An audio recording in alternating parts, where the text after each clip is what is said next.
Oh, yes.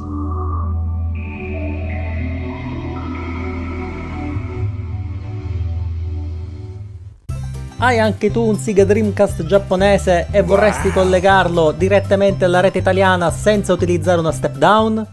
Un momento, giovanotto. Le domande le facciamo noi. Noi chi? Su internet esistono moltissimi tutorial di come eseguire questa operazione, purtroppo per modelli di alimentatore differenti dal mio. Il bello di una console come il Dreamcast è la sua robustezza e la semplicità dello smontaggio, oltre ad avere giochi fantastici e ancora attuali. Nel video di oggi proveremo le poche informazioni trovate in rete su questo modello di alimentatore. Anche per rimuovere l'alimentatore basta semplicemente scollegare il connettore e svitare le due viti.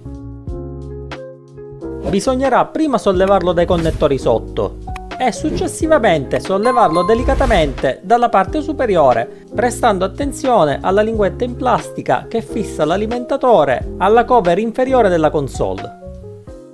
Proprio adesso deve fare questo lavoro? Per forza, se no come faccio a sapere cosa... Cosa che? Niente, cosa? C'è mica bisogno di andare avanti. Come faccio a sapere cosa? Punto. Troverete il modello stampato lateralmente all'alimentatore stesso. Sul video YouTube di Dragon City un ragazzo francese suggerisce di rimuovere solo il condensatore da 100 microfarad 200 volt e sostituirlo con un condensatore da 400 volt e 68 microfarad. Per comodità e velocità vado a comprare i componenti al negozio sotto casa e può capitare di non trovare esattamente il componente necessario. In questo caso il condensatore mantiene 68 microfarad, ma anziché 400 volt sarà 450 volt. Un po' più capiente. I condensatori sono polarizzati, quindi andrà inserito secondo la corretta polarità. Completiamo l'operazione installando il nuovo componente. Una volta sostituito il condensatore, verifichiamo col multimetro che le tensioni siano corrette. Ricolleghiamo l'alimentatore alla console e procediamo con il primo test. Ho letto su molti forum del riscaldamento eccessivo della piastra accanto al condensatore sostituito. Ed effettivamente solo con la sostituzione del condensatore il riscaldamento è davvero eccessivo.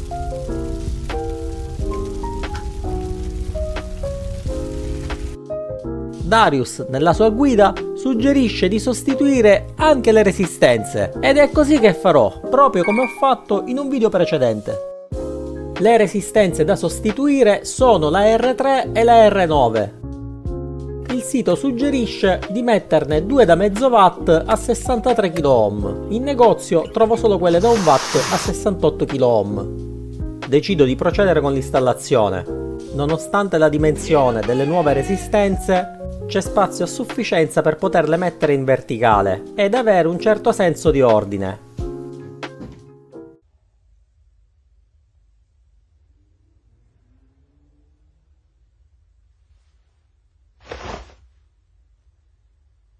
Proviamo la tensione col multimetro e adesso prova sulla console. Applicando le resistenze la situazione è certamente migliorata, ma non sono ancora pienamente convinto. A questo punto provo il condensatore da 100 microfarad. In negozio trovo solo quello da 450 volt invece che 400 volt. E provando a richiudere la console mi rendo conto che è impossibile installare questo componente.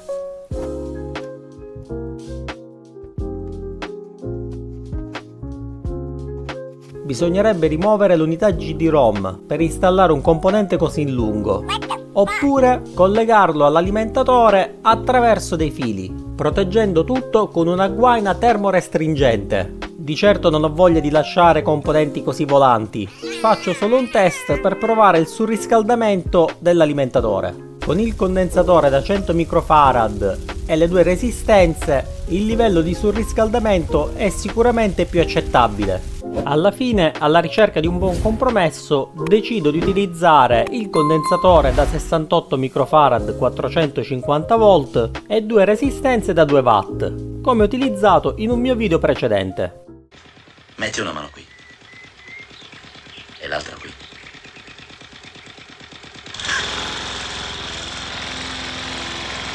E ricordati, non più di 2,5 centimetri.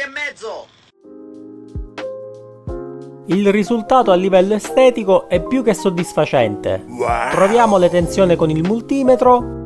Con il test finale sulla console mi rendo conto che effettivamente è un buon compromesso, anche se l'ideale sarebbe riuscire a trovare un condensatore a 100 microfarad e 400 volt di una dimensione adatta che permetta la chiusura della console. Anche con la console chiusa i livelli di surriscaldamento sono più che accettabili.